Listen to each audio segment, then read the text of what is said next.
कि तू अपनी खूबियां ढूंढ, तू अपनी खूबियां ढूंढ, खामियां निकालने के लिए तो लोग हैं ना, कदम रखने हैं तो आगे रख, पीछे खींचने के लिए तो लोग हैं ना, सपने देखने हैं तो ऊंचे देख, नीचा दिखाने के लिए तो लोग हैं ना, तू अपने अंदर एक जुनून की चिंगारी भड़का, जलने के लिए तो लोग हैं ना, प्यार करना है तो खुद से कर, नफरत के लिए तो लोग हैं ना, तू अपनी एक अलग पहचान बना, तू अपनी एक अलग पहचान बना, भीड़ में चलने के लिए तो लोग हैं ना, तू कुछ अलग करके दिखा, तू कुछ अलग करके दिखा, तालियां बजाने के लिए तो लोग हैं ना। तो बच्चों, ये सब कुछ अच्छा लगता है अगर आपका सिलेक्शन हो जाता है, और सब बेकार लगता है अगर आप जैसे हो वैसे ही रह जाते हो। तो अपने जीवन बदलने के लिए अपने वो प्रयास, अपना वो हर प्रयास जो आप लगा सकते हैं तो लगा देना चाहिए। ये सही समय है, क्योंकि अगर ये निकल जाएगा तो सिर्फ पछताना रहता है।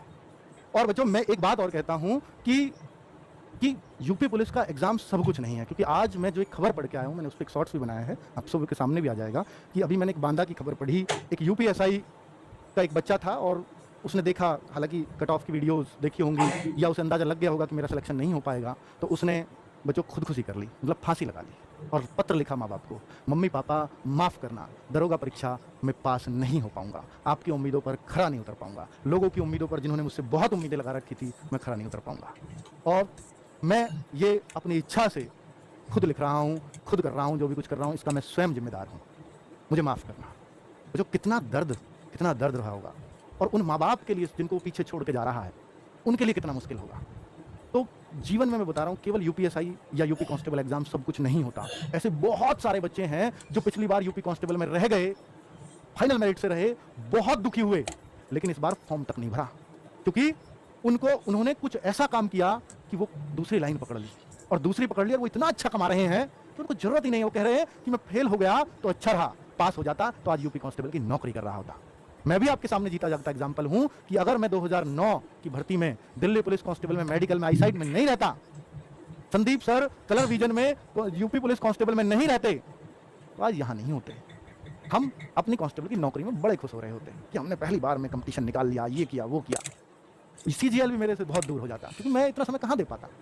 सीजीएल तो बाद में लगी है ना, कि जब मैं वहां से रहा तो मैं थोड़ा और मेहनत का समय मिल गया। तो इसलिए कभी परेशान मत हुआ करो, भगवान ने शायद बहुत अच्छा सोचा है। कई बार आप खुद देखते होगे, क्योंकि देखो, मैं उन बच्चों की बात कर रहा हूं जो पिछली बार यूपी कांस्टेबल में रहे, इस बार यूपीएसआई में 350 से पार स्कोर करके आए हैं। वो कह रहे हैं सर यूपी कांस्टेबल में लग जाते ना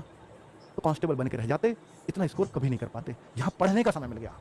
और 350 पार कर दिए, सेलेक्ट हो जाएंगे सर अब यूपीएसआई में। कांस्टेबल बन गए होते उस समय तो ऐसा लगा कि शायद खुद को खत्म कर लें, लेकिन यूपीएसआई बन गए, हम तो बन ही जाएंगे अब। तो भगवान ने शायद आपके लिए आपसे अच्छा सोच रखा है, तो कभी अपना मन छोटा मत किया करो प्लीज।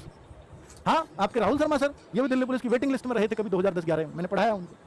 है ना, तो वो आज यहाँ है तो सब अच्छा है। शिवम गुप्ता सर यूपीएसआई में रहे हैं, वो अब आप यहाँ देख रहे हैं कंप्यूटर के सर्विस शिक्षक हैं, ठीक है। तो ये सब, अब आप कहोगे सर यहाँ आरडब्ल्यूए पे क्या सब रहने वाले ही हैं? नहीं, आपको पता है सब सीसीएल में सेलेक्ट होने का यहाँ बहुत सारे लोग पढ़ा रहे हैं, ठीक है, पर कोई अपनी उस काबिलियत पर मेहनत, उन्होंने उसको तराशा, अपनी उस काबिलियत को, मेहनत की, प्लेटफॉर्म हमने दे दिया, वो आज छा रहे हैं आप लोगों के बीच। वो कह रहे हैं कि बहुत अच्छे रहे, यूपी पुलिस में नहीं लगे, दिल्ली पुलिस में नहीं लगे, उस टाइम तो उससे बुरा कुछ नहीं लग रहा होता, है ना। चलो आगे।